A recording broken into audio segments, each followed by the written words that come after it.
আজকাল ভোগ্যপণ্যে রাসায়নিক পদার্থের ব্যবহার খুব ভয়ঙ্করভাবে বেড়ে গেছে। আজকাল আমরা যে কি ছাইপাশ খাচ্ছি, এই যে বাক্যটি বললাম, আজকাল আমরা যে কি ছাইপাশ খাচ্ছি, এই বাক্যে ছাইপাশ এর ইংরেজি কি এবং এই বাক্যটি কিভাবে আমরা ইংরেজিতে ট্রান্সলেশন করব। চলুন এক পলকে আজকে আমরা ইংরেজি করার কৌশল জেনে নেব।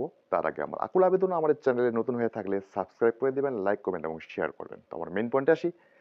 ছাইপাশ, যেমন এখানে একটা সেন্টেন্স রয়েছে, আজকাল আমরা যে কি ছাইপাশ খাচ্ছি, এই বাক্যে ছাইপাশ ছাইপাশ কথাটি ব্যবহার করা হয়েছে মূল্যহীন, বাজে অর্থে। অর্থাৎ ছাইপাশ যা আমাদের কাজে লাগে না, ক্ষতিকর এবং বাজে।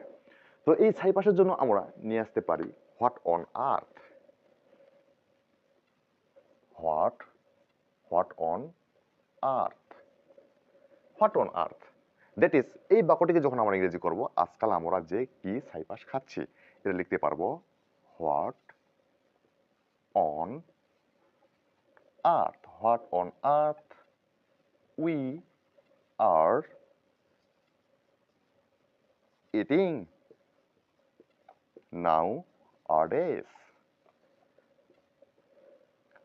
আজকাল আমরা যে কি ছাইপাশ খাচ্ছি এর ইংলিশটা বলতে পারবো what on earth we are eating now আরডেজ।